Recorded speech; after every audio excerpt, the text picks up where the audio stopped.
Good afternoon, everyone. So we will be starting. So my name is not Anda David, as in the program. I'm Hélène DJOUFELKIT from the French Development Agency, and I apologize, it was not possible to be here now. I'm very happy to chair this session on the socio-economic effect of ecological transition in various contexts. So the title is really important.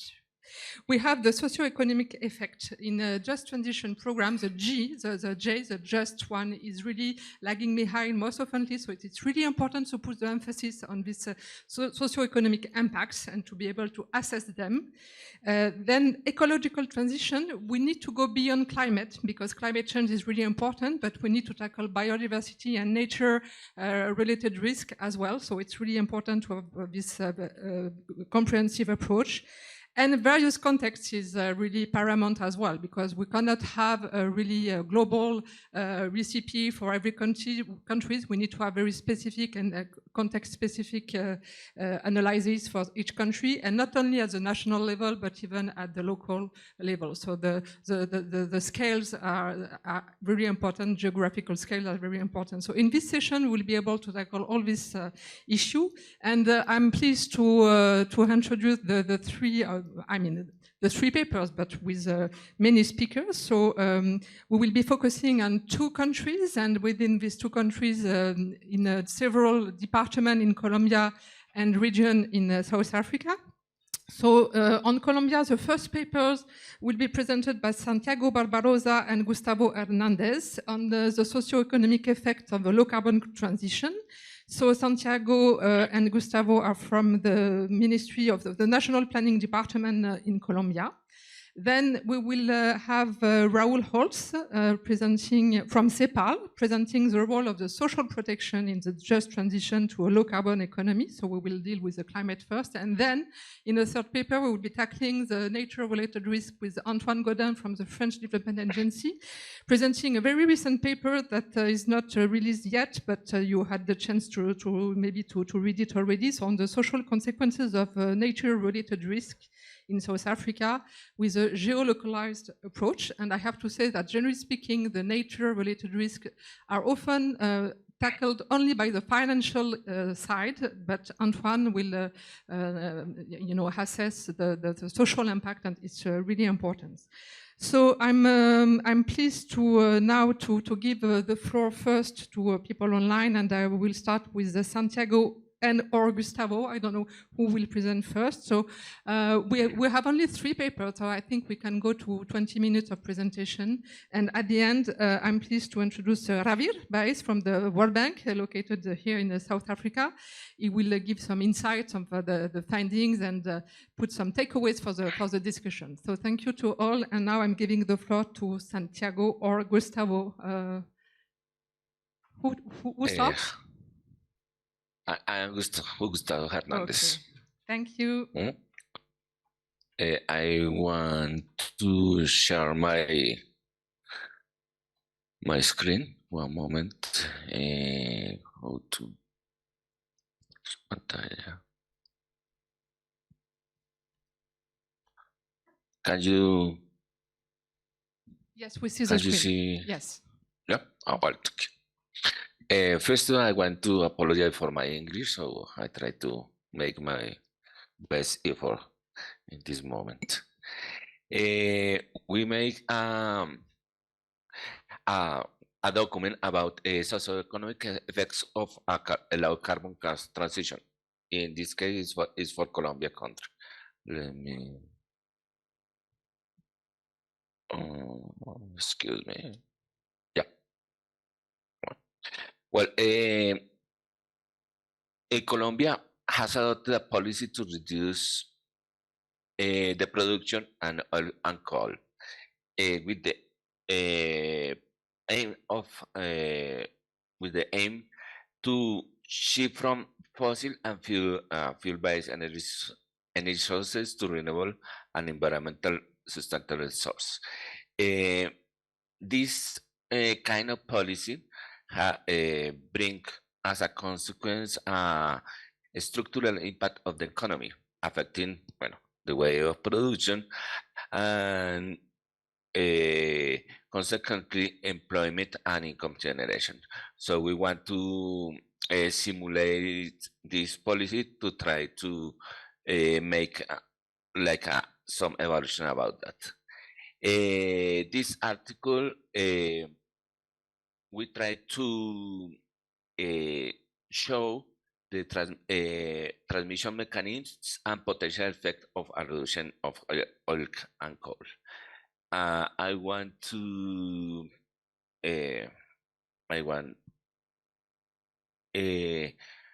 in this case, we are made an ex-ante simulation about this kind of policy in the order to identify the bottlenecks and try to make some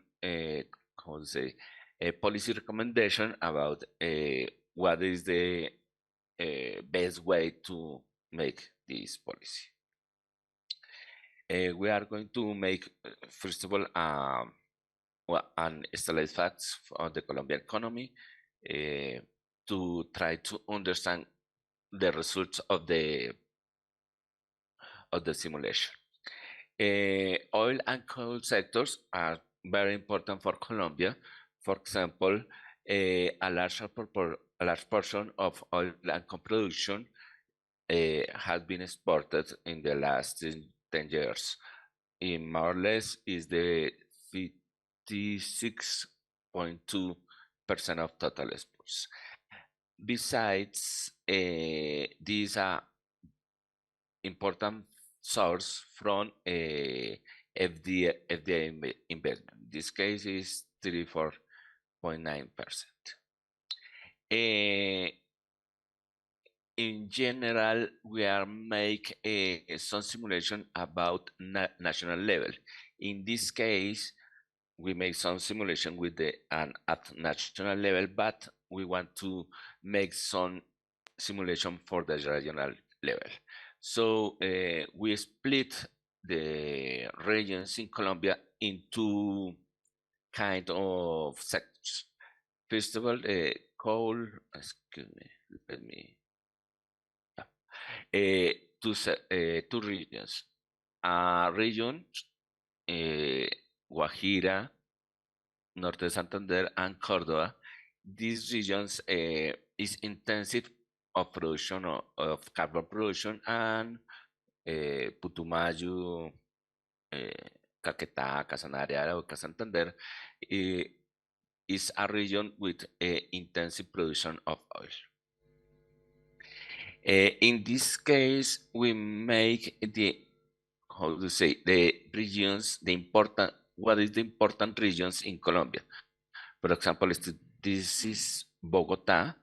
Bogotá is the capital of Colombia's capital, and the GDP of Bogotá is more or less 25% of total GDP. In this case, we see that this oil region, the blue one is the oil regions, and orange one is the carbon regions. We made that is not so important. Some regions, for example, Santander and Norte Santander are more important. This is the trade between departments. We made, for example, this is Bogotá, and this is the regions of coal and coal. The methodology we made indirect and direct effects through a regional input of matrix and a CGE model. So we have a direct effect of the policy, indirect effect of the policies, and induced effect of the policy. In this case, the direct effect of the policy, we cut the production of oil and carbon, so we made less capital and operational expenses. So in the indirect effect, so the supplier companies of the oil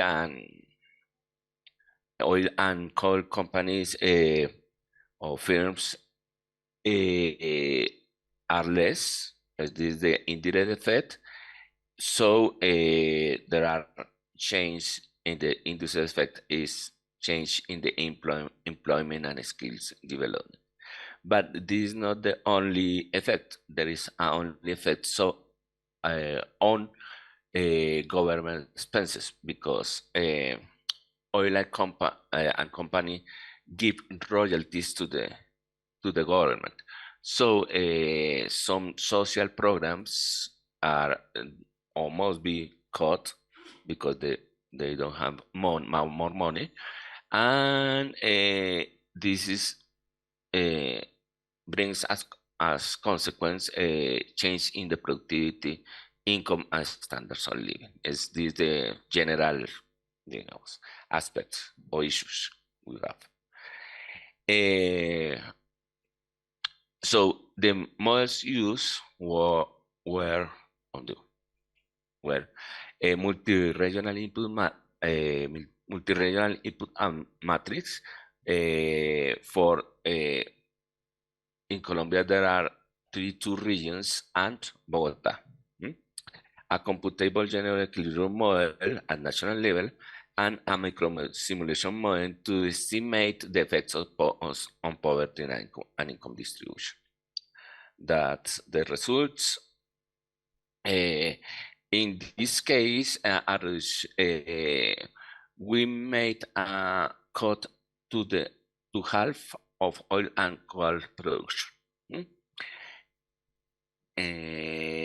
As important to note that in the embryo or multi-regional input-output model, there are no price adjustment. In the CGE, there are price adjustments. There's the difference between both models.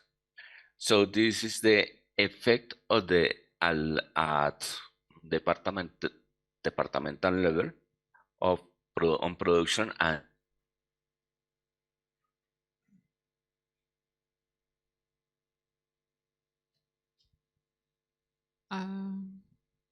Gustavo, we don't hear you anymore. Do you hear us?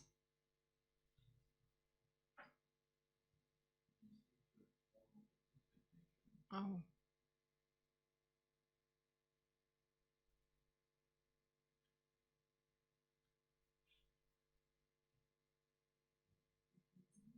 Okay, you can. So we lost you the last minute. If you could take over from your last sentence.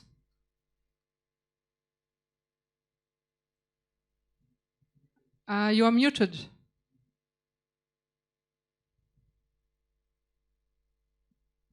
Yeah, I got it. Thank you. Yeah, excuse me. Can you see the presentation? No. Not yet. Not yet. Let me check again. Let me over. Yeah. Can you see it? Yes, thank you. Yeah, excuse me. So in this case, if cut a half of production for oil and coal, Guajira, this region in Colombia, its production is 25, well, almost 25% less production. For example, this is a region carbon. This is another, this is oil carbon. It is Caquetá. Is almost 25% less production, and this is the interesting issue. For example, this Norte Santander is a carbon region. No, it's an oil region, and his production is 2.4 less production, and this one is the 1.4 less less production. So in this case, we can see that this and this and those one departments or regions has a or they are too depends. I don't know. Santiago, can you hear me? Can you tell me, Santiago? No. Yes. Yeah. Sí. So, well, is everyone hear me? For example, the idea with these graphs is to show that, for example, when we do the first we will do the first simulations at the department level, when the effects of production and employment, when we try to take a look, when the coal regions that are the ones, Cesar, that is this one, La Guajira, that is the one in the upper side of the graph, and Norte Santander, that is one here, Gustavo is showing this, you are going to see like diverse shocks. For example, in La Guajira, the only, well, not the only, but one of the main sources of employment and production is the coal production. So they are going to have substantial reductions in their production levels and in the employment levels. But when you go to the other regions, such as Cesar and Norte Santander, the reduction in employment and production is not as significant as in La Guajira, meaning that they are going to have different, the shock is going to be quite isolated, and that is going to be not a desirable shock, but it's not going to be as bad as we would hope for. Then when you go to the oil production regions, such as, well, the rest, that is Arauca, the ones like in the down part of the graph, and the one next to La Guajira, you're going to have different shocks because these regions tend to depend highly into the oil regions, the oil production, and then you're going to have reductions about for a quarter part of the production and then of the employment. And that is going to make that the shock is not that isolated, and we are going to maybe have to think about how are these regions going to evolve. So that's going like the first effects on production and employment at department level. Next slide.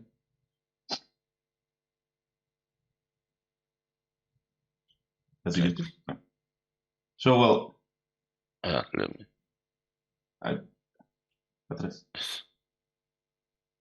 So, well, then when we take into account the multi-regional input-output model and then the effects in production and employment, this is like the change that you are going to, when you aggregate the regions that are oil production regions and coal production regions, and well, the rest of the country, this is what you are going to see, starting to see that when you aggregate, this highlights the importance of La Guajira in the coal production regions.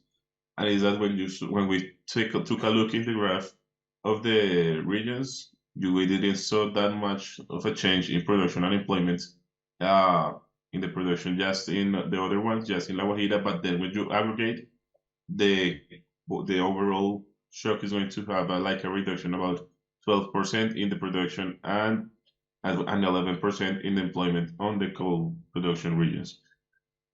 Then, when you also aggregate oil regions, you are going to see a similar effect, about 12% in the production, 8% in the employment, and the rest of the country is mostly like a marginal level because first, these regions tend to be to work really at an internal level. There is not that much interconnection with them and other regions in Colombia. And then when you take into account and you aggregate the whole country, well, the levels are going to be not that high. You'll see a change in production of around 2.6%, and then a change in employment in 1.9%. However, the waste or maybe destruction of jobs in these regions is going to make us lead to an aggregate of 360,000 jobs that might be lost, and we need to transform them in order to mitigate this shock that is going to happen in a scenario where exports of such energetics such as oil and coal can be reduced, and also in an economy that tends to move to a more decarbonized way of production. Next slide. So these are going to be the net differences from the against the business as usual scenario. So for example, if we take into account, well, and this is like a projection to 2030, but for example, in the immediate shock, if the shock was given today, we would see, for example, if the total effect of the shock would generate a difference in the GDP growth about around 3.5%. That is going to be mitigated towards the end of our scenario, that is 2030. So in the immediate effect, we are going to have significant losses in employment, significant losses in production and GDP, but however, we will move forward. So then that's like the first message that we are going to, well, the second one. If the jobs is the employment one, is the first one. And then we can move to the second, well, the rest of the shocks. So the next slide.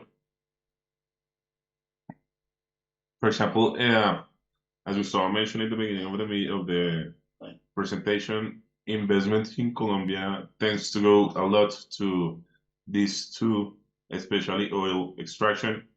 So again, the base scenario, we should have some reductions, especially in the long term, because we are going to de-escalate the production of these type of products, and that is going to, that also poses us a third question, that is how can we replace this investment, or how can we make activities that are going to be substantially attractive to the investors for them to come. And then, well, foreign trade, or the trade is going to be also affected, especially in exports. We need to, currently the oil and coal represent like 30, well, almost 40% of the exports. So this needs also to change. So we would have a shock via exports and also via imports. We are going to have a different, well, reductions in the first moment, and then, well, since we already made the reduction, we will maybe de-escalate them. Unemployment rate, well, so taking into account that we are proposing an exercise where the destruction of that type of activity in some specific regions is going to destroy, or yes, destroy some labor or some jobs, we are going to have employment rates that will arise as a result of that. Especially, and I will make a special, I would like to note something, and is that this well, I can highlight it later, but then we are going to have an unemployment rate that is going to be increasing, and then we also have an informality problem, is that maybe many of the not so developed jobs that are in the formal market, whenever they go out of the market, they will move to the informal job market. And that will make us have an increasing informality rate, especially towards the end of the period. It's not a brutal one, but we might have increases in that kind of market. Next slide. And then, well, taking into account this story that we are going to have less investment, some jobs destroyed, some jobs moving to the informal market, we might have some effects in poverty that will, well, are based more on the departments with the statistical representativeness of the information of the household survey that we manage here in Colombia, and we all then will try we will have an increase in moderate poverty, like in around 3.2% in the short term, that is in the immediate term. Then in the total, we will have around 1.15%, and then in the long term, around 4.43%.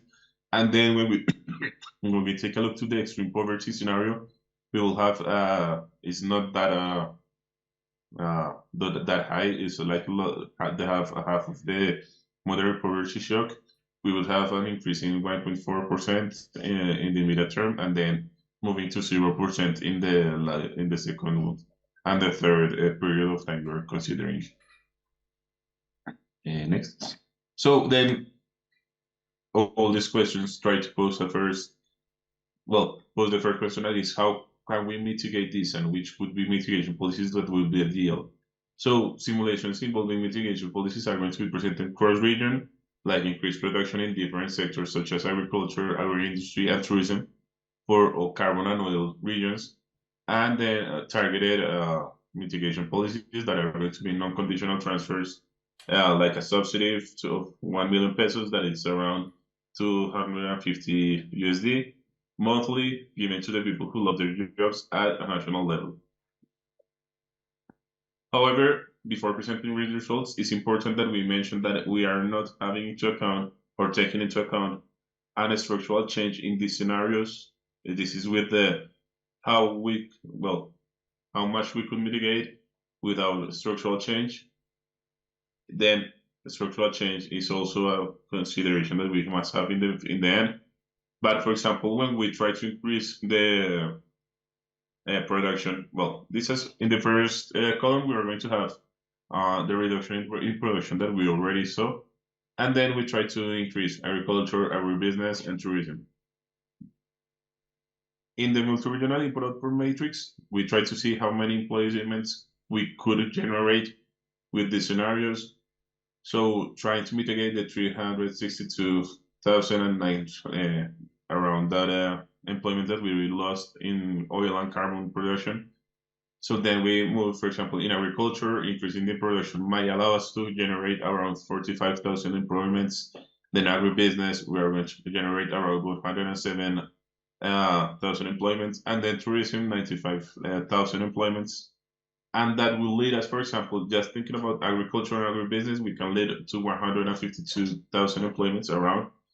And then when we also add tourism, we will lead to almost 250,000 employments without a structural change. We give us a number, which is a number quite close to what we were hoping to, but it's not as high as we would need to replace all the employments that we are losing.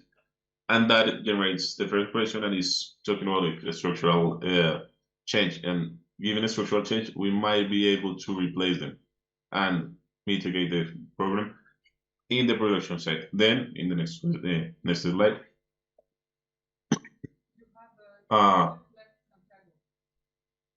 Yes. Okay, well, that's fine. Then when we have, for example, targeted policies, that is the one that we are mentioning about non-conditional transfer to 250 USD to each of the people, we will have a reduction in the shock, like about 0.3%, given that we will lose 3.5% in GDP growth in the moment without any transfer, then 3.2. And all the shocks will be also quite slightly mitigated towards the end of the scenario. Next slide. However, any non-conditional transfer from the government needs a fiscal effort from the government to be able to generate the resources to transfer that. And that will make us increase the requirements of the government 0.5% in medium term and 0.9% in the end of the period. Next. Unemployment rate. In the two scenarios, we are going to see an increase in the unemployment rate. However, they slightly decrease, like by 0.1%, as you can see in the graph. Next. And the effects in poverty are the ones that are the ones that are able to mitigate more of the shocks, taking into account that the shocks generated in poverty, in moderate and in extreme poverty, were low. They weren't as high as we can find them in production and also in employment. So those policies tend to work in this purpose. Next. And well, taking into account all of this, we have some, like the final comments, that is a policy that focuses the developing of agricultural and tourism sectors will help mitigate the reduction in production, but it doesn't completely mitigate. And is that the question that we will have, and we need to work with that a lot here in Colombia, is how can we be able to develop what we have and what we don't have and what we could be good at in conditions to be able to replace what we are losing. And well, non-conditional transfer help to reduce poverty of households falling into poverty, but does not contribute to the effects in reduction in employment and production. And in addition, it requires a lot of fiscal effort we are not in a situation that is an easy scenario. We need to think about it, and well, those are like the main conclusions that we arrive with this exercise. Well, then we also need to say what we are mentioning, changing the structure in productive structure and differential policies for departments also, because the needs for each department might be different. Social global protection policies at absolute national level will play a fundamental role, and that will help the households ensure income and food and nutritional security, access to health, education, and housing, and also a decent work that doesn't lie that much in the informal level, but if it doesn't lie in the informal level, that is a decent work. Next. And well, that was the presentation. Sorry that I connected a little bit late. But well, this is the case, like an approximation. First, to the case here in Colombia, as you can see, we have a lot of challenges. But well, this is like the way we are working, the path we are trying to work with. Thank you, Santiago, and thank you, Gustavo, for the presentation. So you do show that there is a strong social impact from the low carbon transition in Colombia. You recommend to have a look on the social protection program at the local level, and this gives the transition to the presentation of Raul, who will precisely giving an insight of the role of social protection in the JET at the department level in Colombia. Raul, the floor is yours.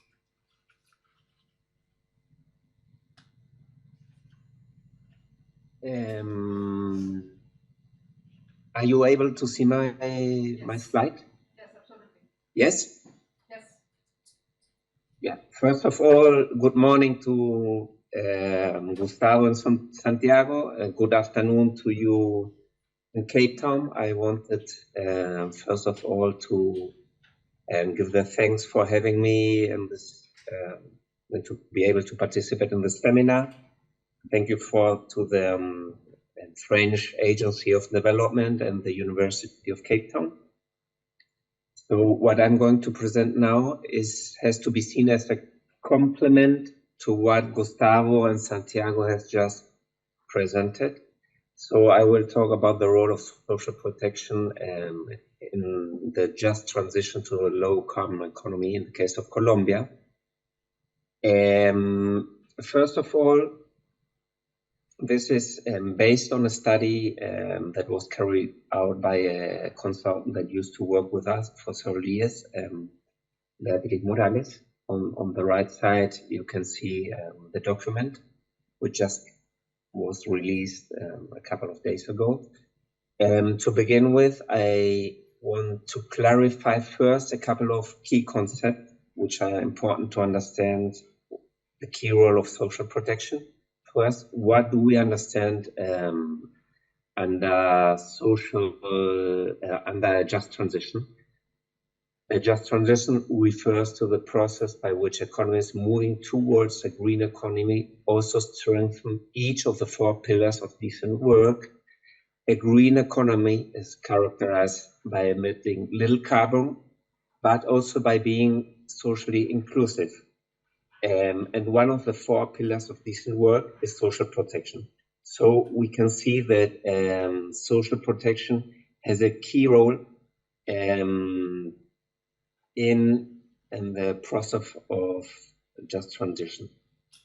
The countries in Latin America, and more specifically the social ministries in 2019, agreed upon what is called the Regional Agenda for Inclusive Social Development, which was agreed on to defend the social progress made between 2002 and 2014, and set up different axes and lines of action to reflect the importance that the countries of the region place on cooperation in order to have a high quality public policy based on human rights as a founding principle of the United Nations. So what is social protection aimed on? It has to guarantee access to income that permits an adequate level of well-being. It has to guarantee the access to social services such as health, education, water, sanitation, and housing. And it has to promote labor inclusion and decent work, always with a look towards universal, comprehensive, sustainable, and resilient social protection systems. What are the main functions of the social protection system? It has a non-contributory pillar, also called sometimes assistance social protection. Typically, it transfers in cash or kind, consumption subsidies, emergency jobs, and the promotion and access to existing social services. It has a contributory pillar based on insurance, health insurance, unemployment insurance, leave, and labor market regulation, which should strengthens the minimum wage, the elimination of child labor, non-discrimination policies. And social protection system also include a fourth pillar related to the provision of care, which operates transversally to the other components throughout the life cycle. So what are, if we think about the role of social protection and just transition, there are some key challenges which are also reflected if we think about this specific role of social protection, which is one, the challenges of coordination at the supply side of policies, plans, and programs. There's a challenge of the vertical coordination between different levels of government, from the central government to the local government. Then we have the challenge of coordination between different social policies like education, health, social protection, that has to get as one or should get as one to the community, family, or individuals. And then from the demand side, there's another two challenges. One, from a life cycle perspective, that social protection are different for early childhood, for in the age of young people that are transitioning to work, and for older people. And also transversal for ethnic groups or gender. So when we look at the role of social protection for a just transition to a low carbon economy, after having said what I just showed, we can, here what I show, we identified some example of risks in this transition, which are higher prices, job losses and elimination, or job replacement and transformation, loss of means of subsistence, and occupational injuries that you can see on the left side.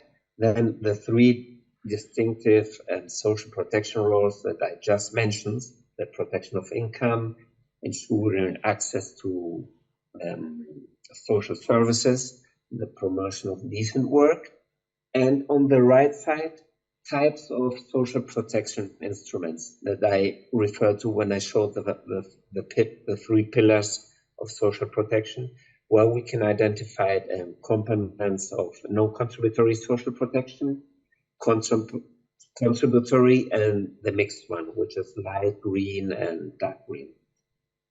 So all of these have to be think of together, also with instruments like payment for environmental services, which are rather new in the region if we think about the articulation of social protection system, and the payment for environmental services. And from here on, now I go on to the more complementary side to the study of Gustavo and Santiago.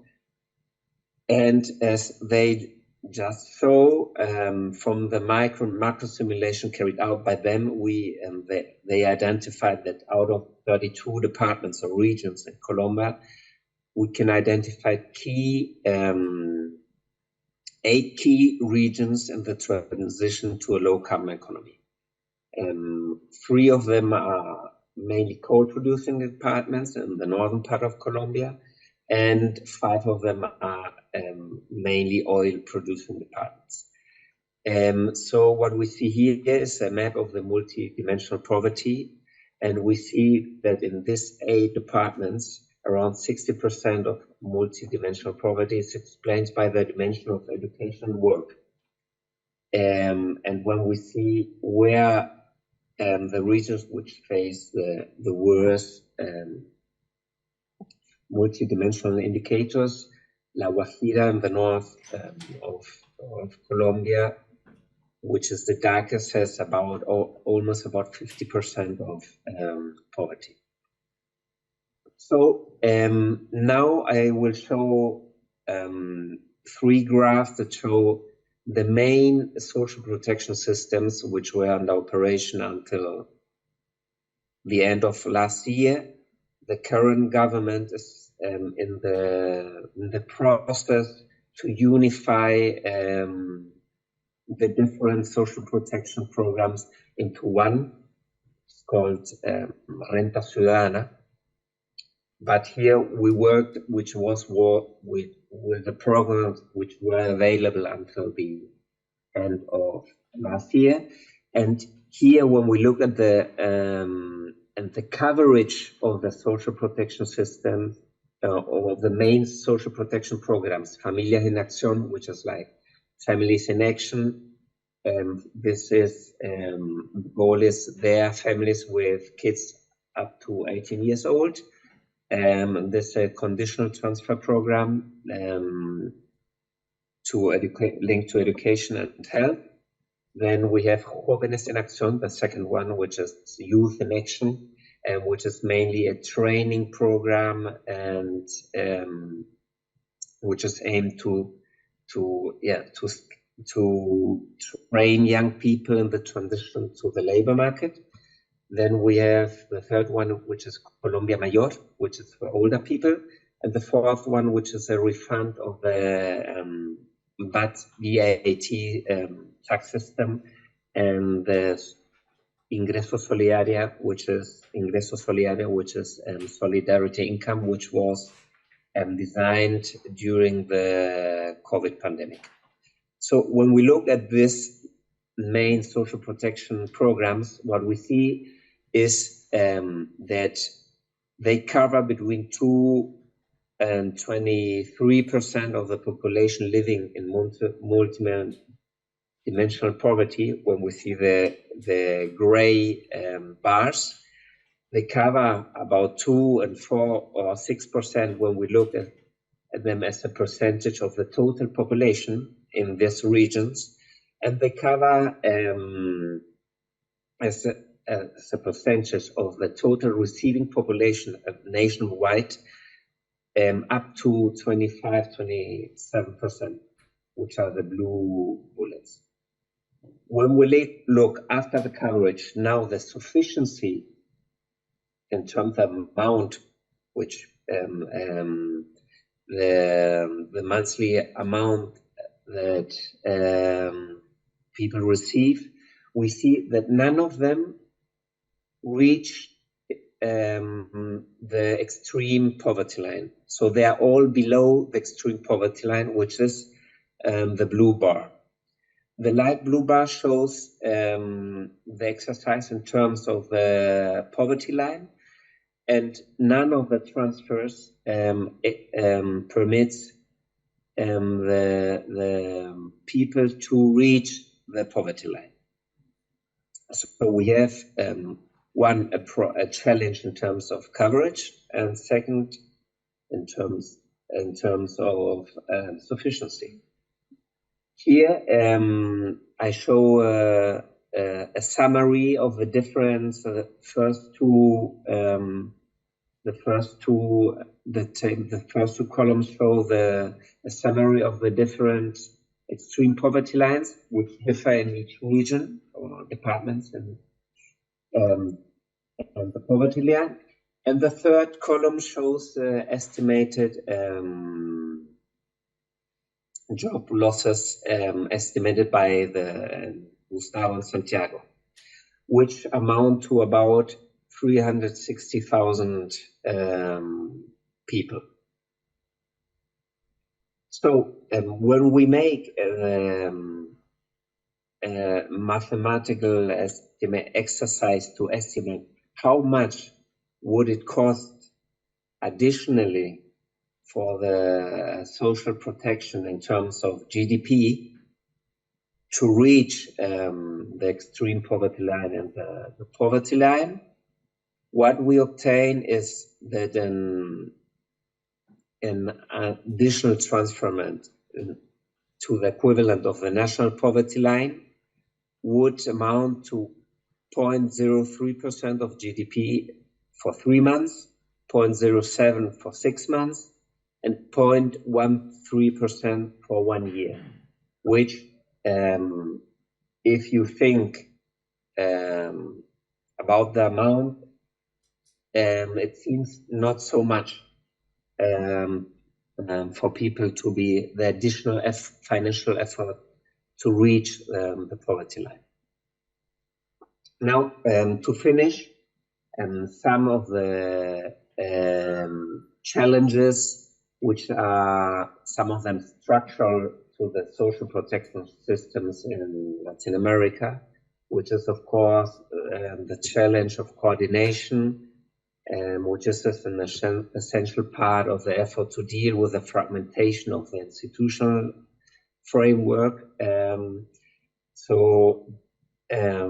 Just transition measures towards low carbon economy must go beyond the energy sector and include all sectors, including care, education, health, and of course social protection. Thinking about the social protection systems in Latin America and the experience, the innovative and good working experience, it is essential to have a governing body and an authority which facilitate the horizontal and vertical coordination. And social information systems are key for the identification of the vulnerable people, for the identification of the people most exposed to a just transition or climate mitigation policies. And actually Colombia, if we compare to other countries in Latin America, has actually one of the most advanced social information systems in place. But I'm thinking about this additional spending, and we have to think to be able to guarantee the sustainability of social spending. So to expand the coverage, but also to improve the sufficiency, but in medium term, not just for 1 year. It is then recommended that the efforts to improve amounts should not be made to the detriment of coverage. One possibility is to think to one global minimum monetary transfer mechanism that Colombia is transitioning to. Of course, the importance of having unemployment insurance and the upgrading of labor skills and the articulation, which is pretty new in the region, and it would be great for us to look to indeed to this experiences, how to articulate, for example, payments for environmental service with social protection programs. And what is key in the region, most people, about 80% of people in the region, obtain their income through the labor market. So the labor market is key to any strategy, and it's key to a good social protection system. And this social protection system has to articulate with the labor market and promote decent work. And there, of course, as in South Africa, I imagine, in addition to the challenge of great inequality, is one of the challenges are the high levels of informality. And as Gustavo and Santiago also pointed out, to finish, at the end, policies are developed, taken out at the local level. So the importance of the territory and the context of the territory, the specific features of the territory in terms of informality, of inequality, of mitigation policy is important if we think about the transition to a just transition. Thank you. So thank you very much. So the clapping for both presentation, and thank you, Raul, for giving very precise insights on what happens in the social protection concern in Colombia in a good complementary way of the President presentation. We show that a lot of challenges happens, but low-hanging fruits are present here, and especially in terms of financing. The reducing poverty would not cost so much. So if somebody from the Ministry of Finance is here listening, so be my guest. Thank you very much. So now we turn to nature and complement to climate change and the impact of nature on the biodiversity and the nature-related risk in South Africa. So I give the floor to Antoine. Thank you. Okay, thank you, Hélène, and thank you, Gustavo and Raul.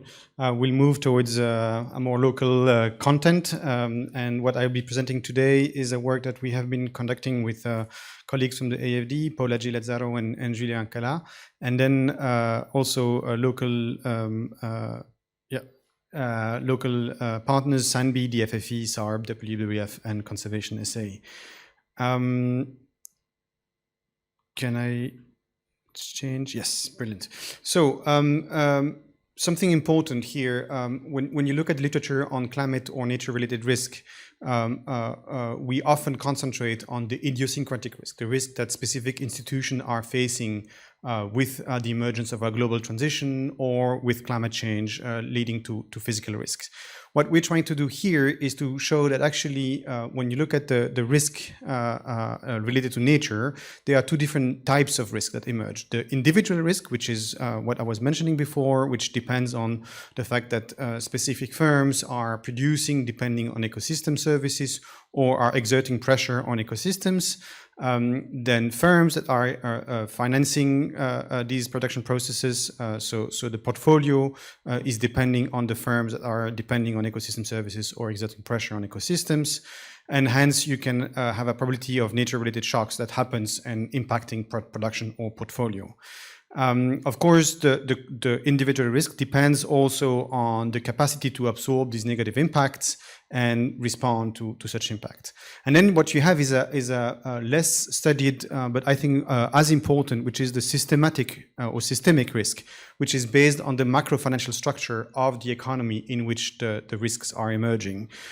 So, for example, if the country will be destabilized on a macro perspective, either because of economic, public, or fiscal, social, or political dimension, this will repercute, this will trickle down back onto the individual firms.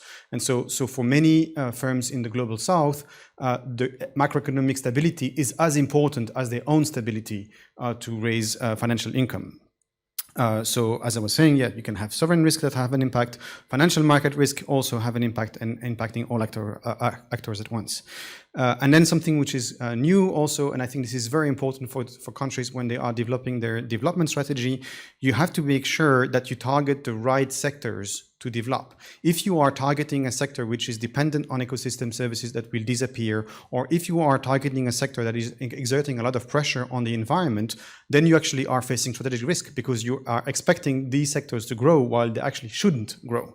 But what I'll be doing here is also try to explain that you can have individual risk emerging at the socio-economic impacts via employment and income effects, but also targeting or having effects on social stability through inflationary pressure, employment income effect, fiscal fragilities, and losses of access to ecosystem services. And you can see that it connects to what Raul was presenting before, the type of fragility that can emerge in the case of transitions.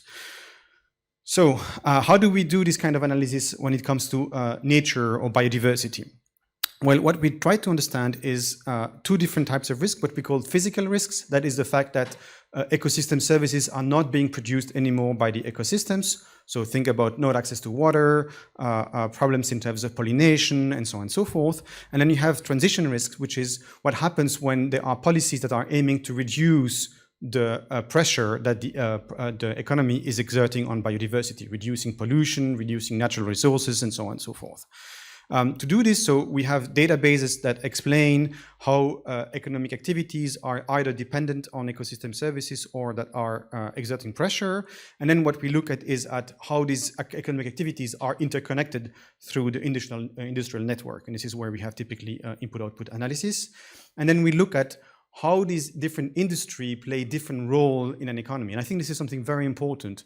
When you look at a specific sector, it plays different role. It can generate wages and employment. It can generate fiscal revenues. It can generate foreign currency. It can generate goods that are consumed directly. It can generate, or actually it can have financial assets on its balance sheet. And you want to understand all of these different type of effects that a specific industry might generate when it disappears or when it grows. And so, as I was explaining, to do this kind of analysis, we have input-output analysis. And what is new in this study is that we actually can go at the municipality level. So we can look at which municipalities are more likely to generate physical or transition risk based on the economic activities that are in these municipalities. So we can have this kind of relative risk. We're not at a pure risk analysis because we don't have probability distribution of the shock to emerge. However, we can say, well, it's more important to look in these municipalities and in these municipalities because this is where the economic activities are located. So here are the different databases that we have been using. And fundamentally, what we are doing is just connecting database. This is the entire job, what we're doing. And then we tell a nice story around it, but this is the most complicated part, is connecting the data sets.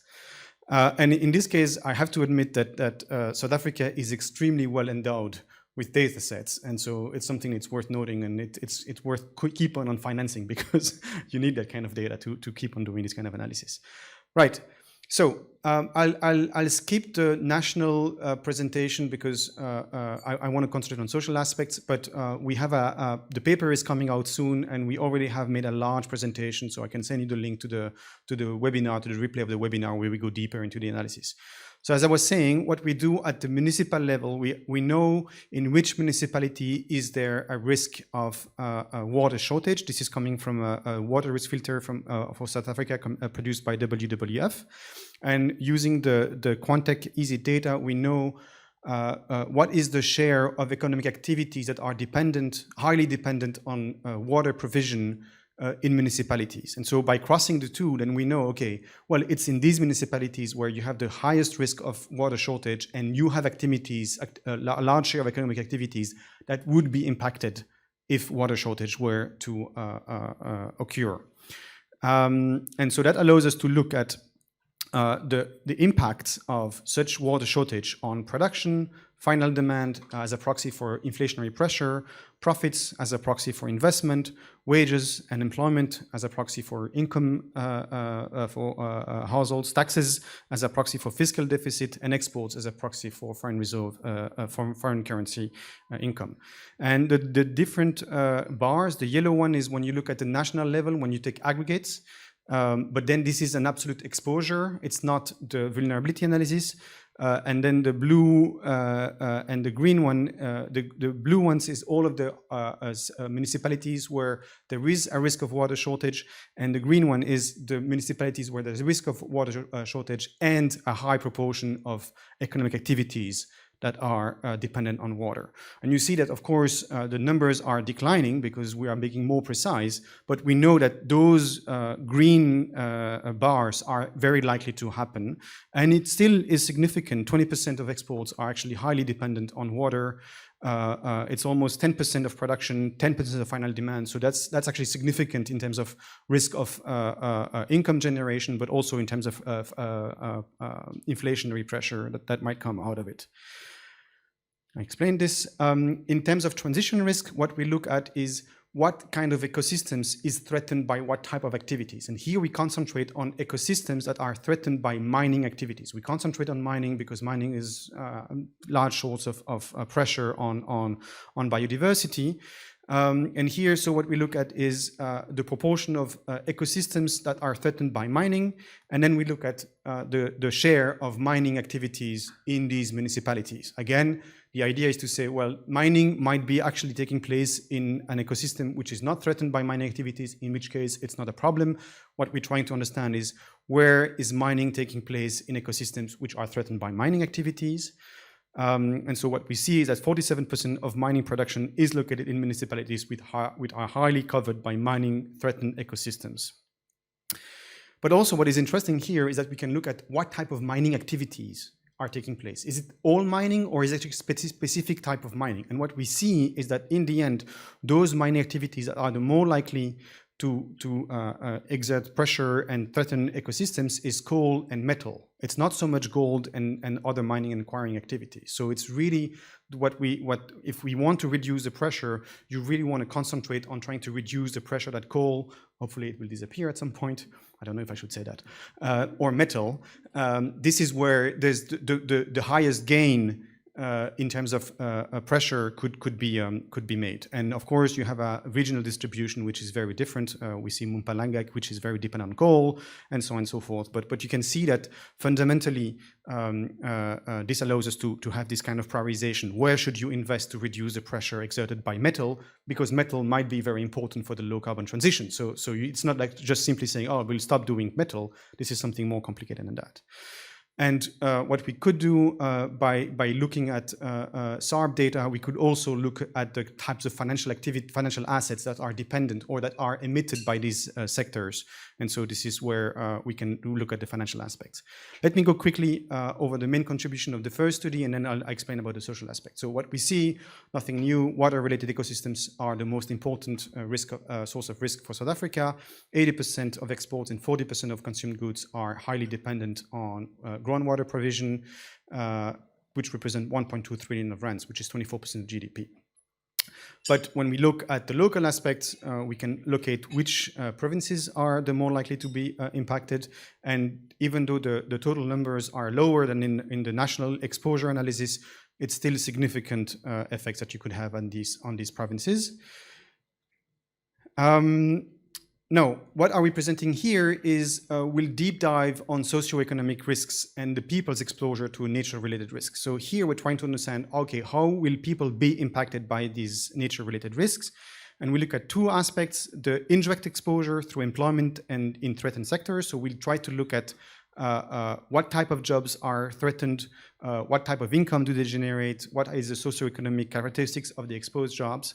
And then we look at the direct exposure by looking at the nature contribution to people dependency. So we look at people in rural areas that are extensively relying on nature contribution to people. We'll try to identify the socioeconomic characteristics that allow us to characterize the cross vulnerabilities.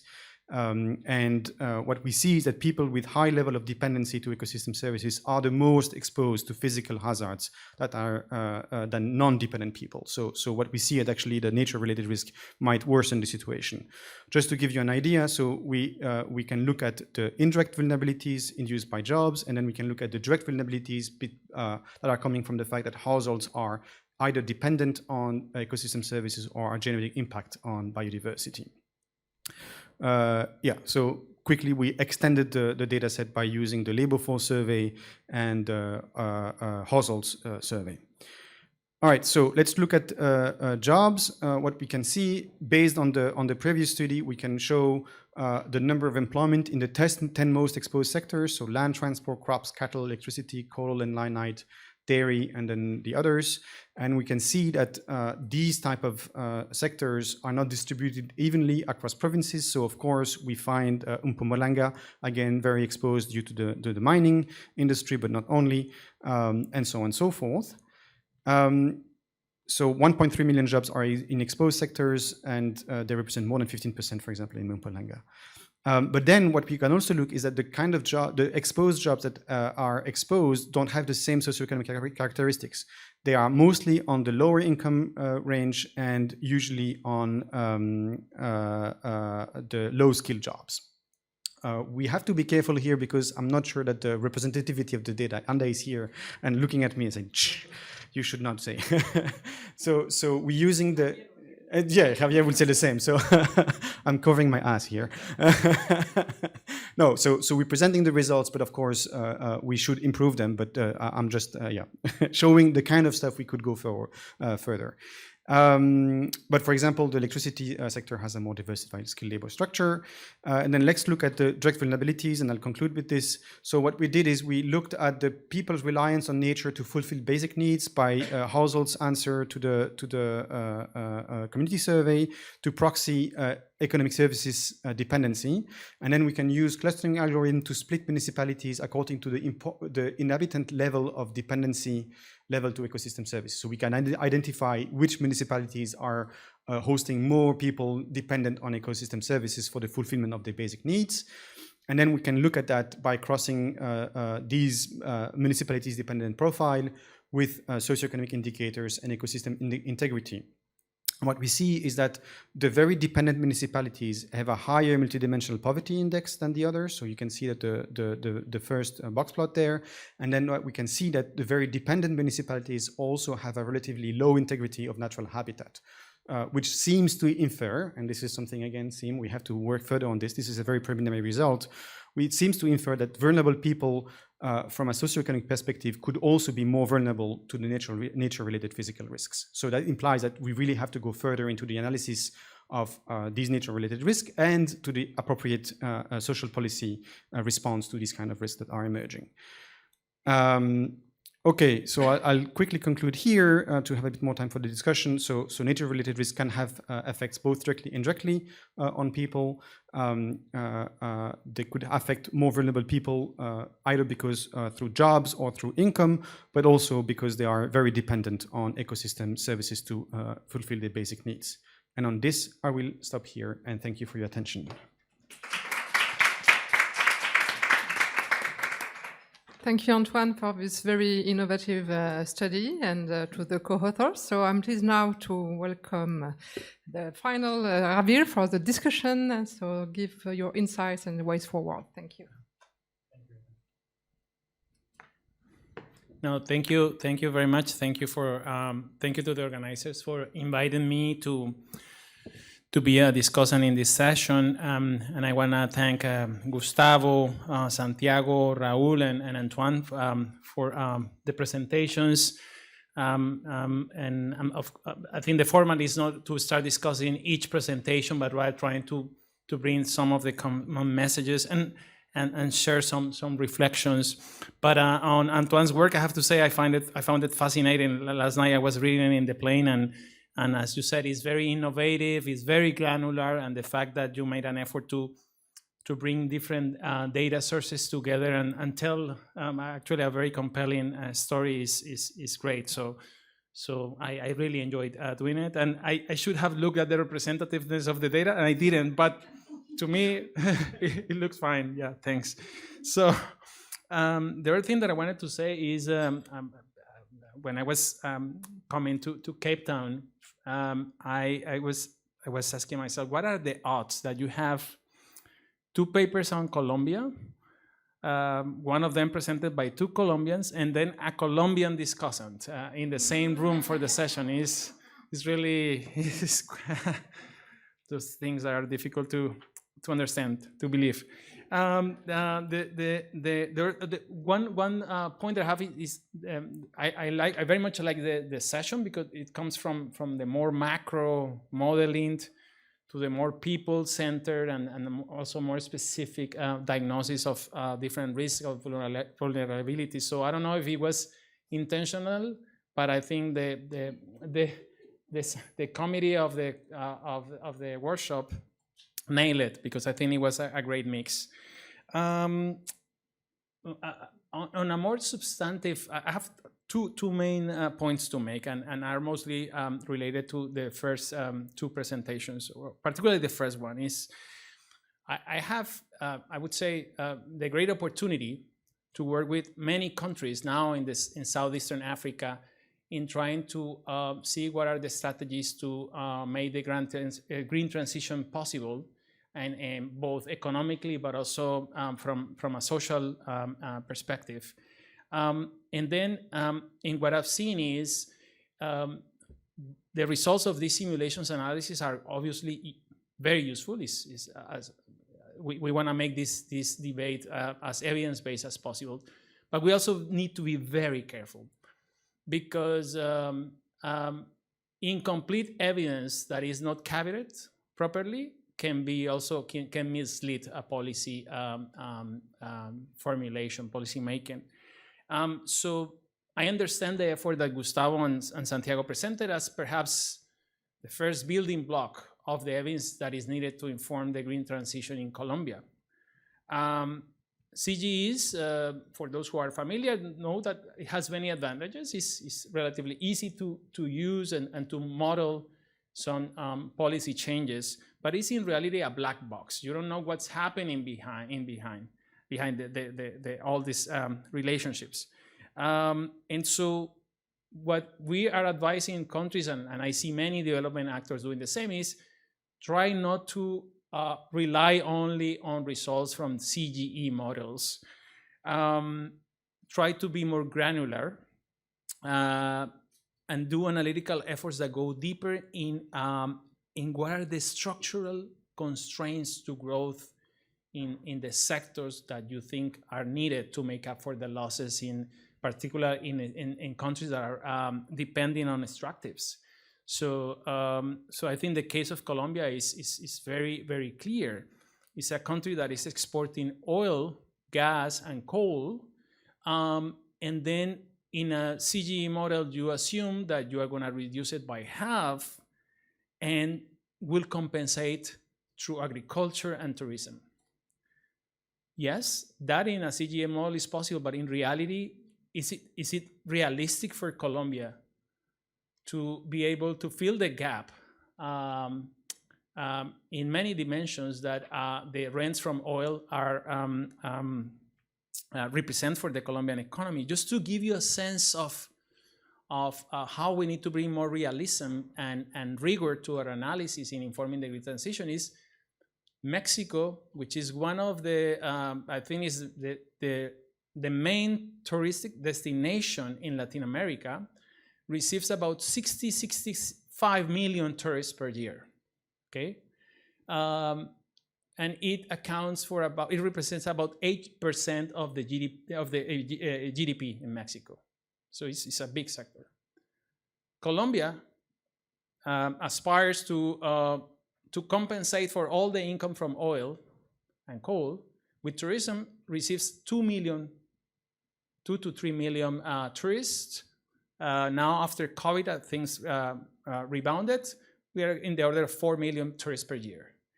And it represents less than 2% of the GDP. So it's just to give you the sense of, I mean, we also need to bring more realism to these modeling exercises. And also agriculture. We need to have a clear understanding why sectors such as agriculture, tourism, and even industry are not performing as we expected it. So how are we anticipating that these sectors will be leading growth going forward? And so I have to say, I was very puzzled in the results of the CGE to see that GDP drops in 2023 and basically stabilizes after that. And then the same thing for jobs. The economy loses almost 400,000 jobs, which are almost recovered immediately. The same with exports, imports, effects on poverty rate are basically meaningless. So I think really we need to continue building the evidence base to inform green transition policies in countries. And something that I was missing in the discussion also is, Gustavo and Santiago mentioned this, royalties. This is a key source of fiscal revenues for the country, which goes to finance key sectors in health, key activities in education, in health, that are obviously essential for human capital formation. Are these things also included in the models? Because they have to. The other point that I wanted to make is we tend to focus on two channels, which is, or there's one channel in particular, which is jobs. We say that, well, jobs will be lost and we need to find ways to replace them. But I see very little discussion on changes in prices. As we change the structural composition of the economy, there will be a lot of changes in prices. Yes. So are we taking for granted that everyone will be able to adapt to changes in prices?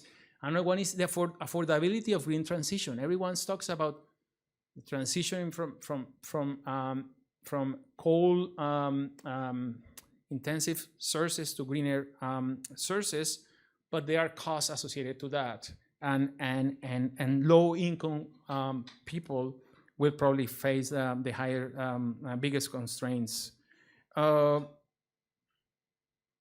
Also, what are the investments needs to switch the economy from to basically decarbonize the economy? In many countries, this is one of the largest challenges, the biggest challenges, and I didn't see this in the models, and it's important. It's something that's very important to consider. The last point is on I like the focus now on people. We are not focusing only on the mitigation side, but also on the adaptation and resilience, and then the emphasis on social protection is critical. But I think my sense is that we might be doing it at the cost of forgetting resilience in other key elements of the economy, which are, for instance, natural assets. What are the policies to make natural assets more resilient? And that's why I found Antoine's work very, very interesting. What about the livelihoods in agriculture? We are not talking about seeds that are resistant to climate change, making public infrastructure more resilient. Cities needs to be more efficient, but also greener and resilient. So that is another aspect of resilience that I think needs to be given more attention. Other than that, I really enjoy reading the abstracts of two of the papers and reading the other paper. It was great, and I want to thank the presenters and the participants for a very interesting session. Thanks. Thank you, Javier. Before giving back the floor to the speakers, do you have any questions? I will be able to take 2 or 3 questions. Yes, please. You have a mic here. Thank you. My question, thanks to all the presenters. My question is for Antoine, the last speaker. I fully agree that it's a really interesting kind of, at least to my knowledge, innovative approach. Could you maybe go into a little bit more detail in terms of the kind of methodology, modeling approach? Yeah, I'd just be interested to hear more. Thank you. Thank you. Yes. Thank you for all the presentations. I guess this is general for everyone. I'm coming from the health side, from the health lens.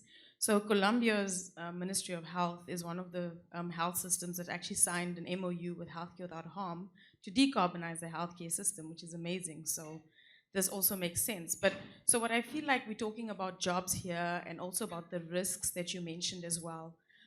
What about the quality of life? What about the health risks, about healthy jobs that are not making people sick? Which is also important, I think, as a lens to cover, because we talk about GDP, but GDP doesn't measure your quality of life in a country that you're living in at all. So, I mean, these development indicators are always interesting to note. So when we talk about just transition and health, I just wanted to know the health lens side. Thank you.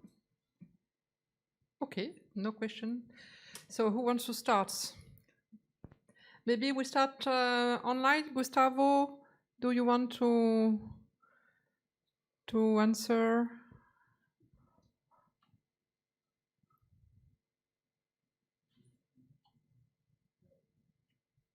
Or Santiago?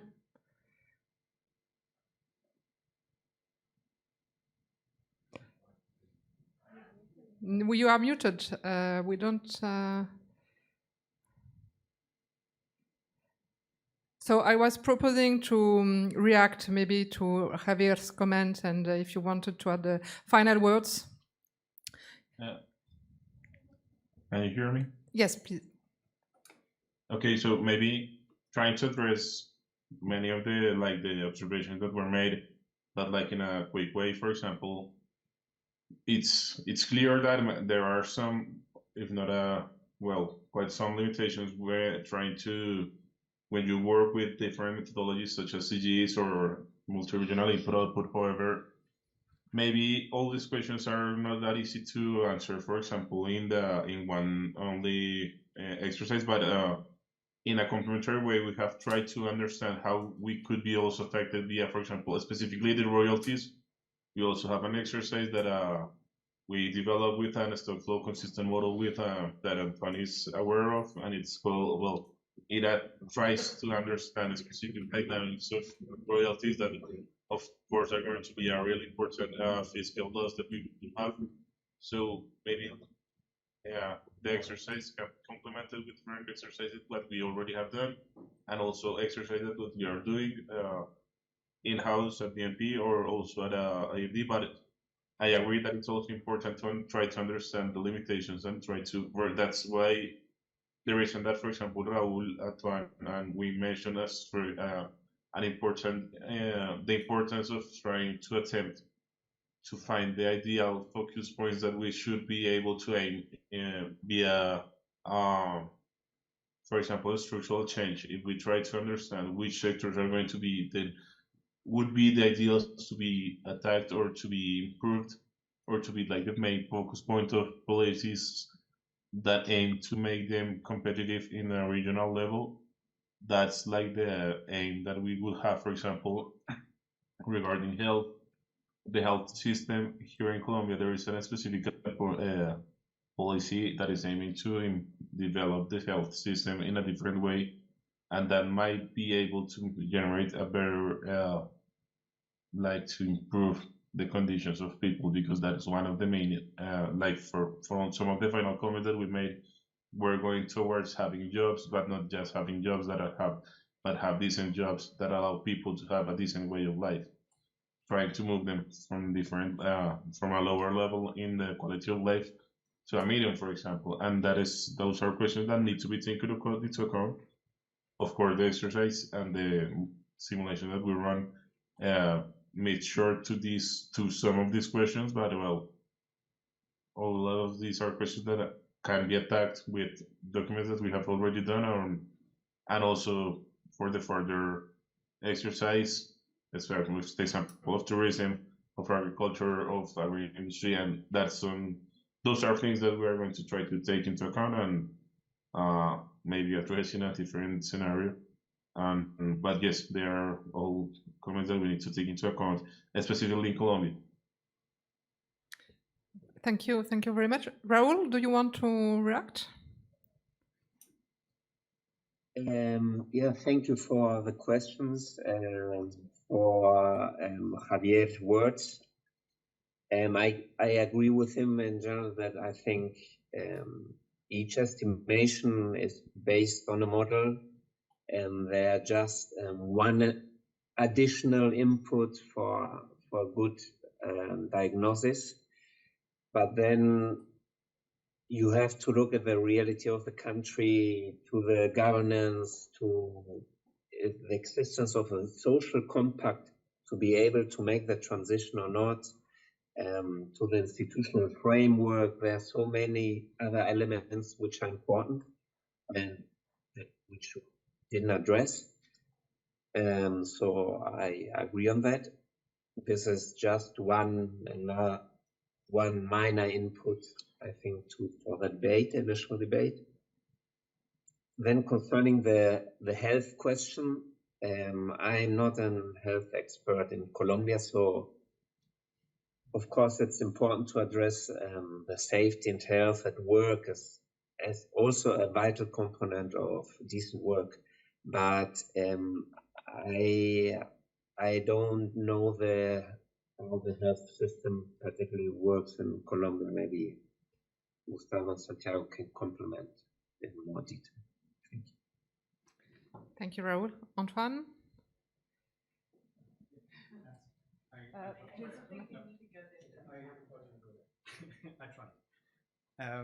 I promised Anda that I would do it in 3 seconds. So I propose to talk about the modeling approach over coffee. And there's nothing that I like to do better than talk about models, so beware. The second point about wealth and quality of life, I completely agree. I think it's important. This is what we've been trying to do by going deeper in understanding the basic needs and so on, and the consequences in terms of quality of life. Something which is super important for me and that we're trying to do as much as possible is we're trying to avoid monetary indicators such as Cali or DALI, and try to show that actually quality of life is multidimensional. So it's about, and so we really try to do, and this is what we've been trying to do here as well, is as much as possible have a multidimensional approach to show that if you have arbitrage, you have to make them explicit and not monetary. I'll stop on this. Thank you. So thank you. I think a big clap for all the speakers. Thank you very much. We had an excellent discussion, excellent presentations, and with a lot of policy recommendations. And I hope that the policymakers will hear us. Thank you. Bye-bye. Bye.